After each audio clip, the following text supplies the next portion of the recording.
নমস্কার, কেমন আছেন সবাই? আমি সুপর্ণা, ঘরে বাইরে নতুন একটা ব্লগে সবাইকেই স্বাগত জানাই। আজকে হয়ে গেল 25শে ডিসেম্বর, বৃহস্পতিবার। সকাল সকাল ঠাকুরঘর থেকেই আজকের ব্লগটাকে শুরু করলাম। আজকে 25শে ডিসেম্বর বড়মশাইয়ের জন্মদিন। তো জন্মদিন উপলক্ষে বাড়িতে তো একটু রান্না বান্না করতেই হবে। যদিও মেয়ে আজকে পায়েস রান্না করে দেবে না, কারণ শাশুড়ি মা ছেলেকে ডেকে পাঠিয়েছেন পায়েস খাওয়ার জন্য। মায়ের হাতে গিয়ে পায়েস খাবে। তো যেহেতু আজকে জন্মদিন, সাথে একটা ভালো দিন, তো ভাবলাম বাড়িতে অল্প কিছু রান্না করি, ওর প্রিয় কিছু খাবার, যার মধ্যে ভাজাভুজি হয়ে গেছে 5 রকমের। আর একটু আগেই দেখালাম ওর প্রিয় কুমড়ো আলু পোস্ত, মানে কাঁচা কুমড়ো আলু দিয়ে পোস্ত হয়েছে। আর এখন হচ্ছে এঁচোড়। তো আমার মেয়েও আমার সাথে একটু হাতে হাত লাগিয়ে দিচ্ছে, আমি ক্যামেরা ধরে আছি। এঁচোড়টা কালকেই নিয়ে এসেছে। তো কালকে নিয়ে এসেছে, কাল থেকেই ভেবে রেখেছিলাম যে কালকে যখন একটা শুভ দিন, কালকেই রান্না করব এঁচোড়টা। সেই জন্যেই এইসব রান্না এখনো পর্যন্ত হলো। রান্না বান্না কেন করছো?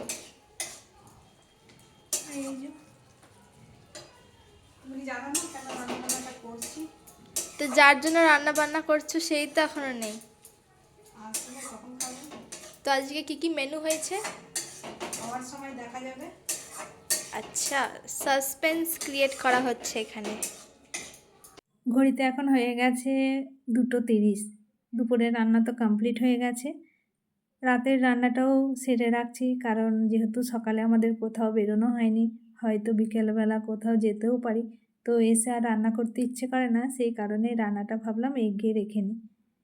তো এখন হবে ফ্রাইড রাইস, মানে ডিনারের জন্য, আর পনিরের তরকারি। একদিকে রান্না বান্না করছি আর একদিকে ঘরগুলোকে একটু গুছিয়ে নিচ্ছি। তো কালকে কয়েকটা বেলুন নিয়ে এসেছিলাম, জন্মদিন বেলুন ছাড়া একদমই মানায় না, তো বেলুনগুলোকে ফুলিয়ে নিচ্ছি। আর আমার মেয়ে এই বেলুন ফোলানোকে খুব ভয় করে, বেলুনগুলো মাঝের মধ্যে ফোলাতে গিয়ে ফেটে যায়, সেটা ওর খুব ভয় লাগে, তাই ওকে একটু ভয় দেখিয়ে দিলাম। এদিকে রাইসটা আমার হয়ে গেছে, বড়মশাইয়ের খাবারটা এবার গুছিয়ে দিই। সন্ধেবেলা কোথায় যাব না যাব সে কারণেই বললাম যে কেকটা এক্ষুনি কেটে নাও। Birthday to you, happy birthday to you, happy birthday papa, happy birthday to you, may God bless you. আজকে যেহেতু বৃহস্পতিবার, আমি তো কেক খাবার কিছুই খাবো না, তাই ওরা দুজন দুজনকে অল্প একটু করে কেক খাইয়ে দিল। আর ঘরটাকে আমি এইভাবেই অল্প করে সাজিয়েছি, যেটুকু পেরেছি রান্না করতে করতে সেই অল্প করেই সাজিয়ে নিয়েছি। তো খেয়ে নিই, ঘড়িতে এখন হয়ে গেছে 4টে, অনেক বেলা হয়ে গেছে। ও লেট করে আসলো।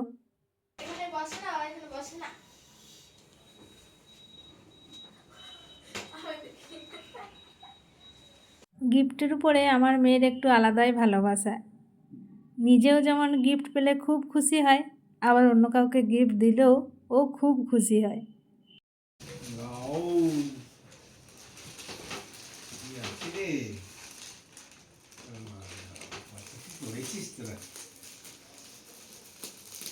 আজকে বড়মশাইয়ের পুরোটাই সারপ্রাইজ।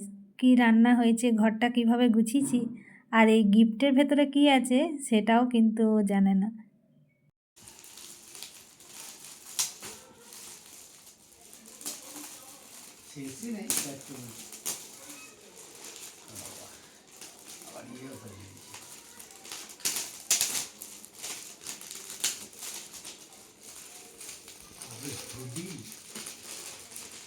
যেহেতু ওর শীতকালে জন্মদিন, তাই প্রত্যেকবারই একটা না একটা শীতের পোশাকও পাই।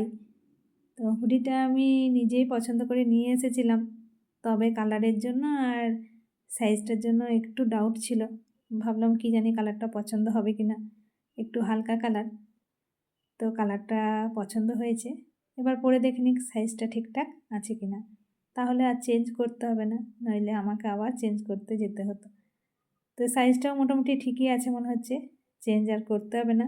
ও তো বসে দাঁড়িয়ে টুপি পরে টুপি খুলে সবভাবে দেখে নিল যে একেবারে জিনিসটা পারফেক্ট আছে। যাই হোক, ও খুশি হয়ে গেছে, আমরাও খুশি। পনিরের তরকারিটাও আমার রেডি হয়ে গেছে।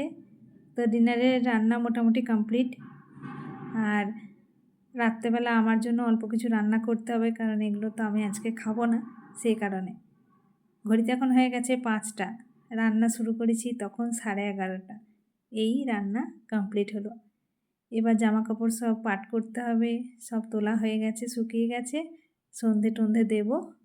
তারপরে দেখি কোথায় বেরোনো যায়, বেরোবো ভাবছি। তো চলুন কাজগুলো সব গুছিয়ে নিই। রেডি হয়ে গেছি, আর ঘড়িতে এখন হয়ে গেছে এই যে প্রায় 6টা। তো যাই হোক, আমরা এখন যাচ্ছি প্রত্যেকবারের মতন কোনো অকেশন হলে। আমার মেয়ে যেমন বলছে যে দক্ষিণেশ্বর, তো সেই দক্ষিণেশ্বরেই যাচ্ছি, সকালে যাওয়া হয়নি। তো এই যে এখন যাচ্ছি, আর ওরাও রেডি হয়ে গেছে, বেরিয়ে পড়েছে। গিফট পাওয়ার সাথে সাথে আজ থেকে ইউজ করা শুরু করে দিয়েছে। আর এখন আমরা বালি ব্রিজের ওপর দিয়ে যাচ্ছি। ওই যে দূরে দেখা যায় মায়ের মন্দির, লাইটগুলোর জন্য কি সুন্দর লাগছে দেখুন দূর থেকে দেখতে। তো 8টার মধ্যে তো মন্দির বন্ধ হয়ে যায়, আর এখন যদিও আরতি হচ্ছে। আর আজকে 25শে ডিসেম্বর বলে মনে হচ্ছে ভিড়টা একটু বেশি আছে। চলুন পুজোটা দিয়ে নিই।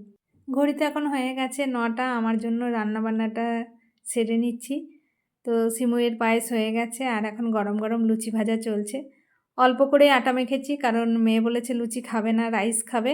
আর বড়মশাই যেহেতু জন্মদিন, পাতে দুটো দেব। তো যাই হোক, গরম গরম লুচিগুলো তো ভাজা হয়ে গেছে, আর দুটো আছে, তাহলেই হয়ে যাবে ভাজা। তারপরে গরম গরম খাবারটা সার্ভ করব। আমার হচ্ছে লুচি পায়েস মিষ্টি, আর ওদের জন্য আছে এই যে ফ্রাইড রাইস আর পনির। তো ওদেরকে দিয়েছি টেবিলে, তবে আমি কিন্তু মেঝেতে বসেছি, কারণ আমি যেহেতু আজকে নুন জাতীয় খাবার খাবো না, তাই ওদের সাথে আর বসলাম না। তো চলুন আজকের মতো ব্লগটা এই পর্যন্তই রাখছি, আবার ফিরে আসবো নতুন একটা ব্লগ নিয়ে। আপনারা সবাই সুস্থ থাকবেন, ভালো থাকবেন, সাবধানে থাকবেন। দেখা হবে খুব শীঘ্রই পরের একটা ব্লগে। বাই।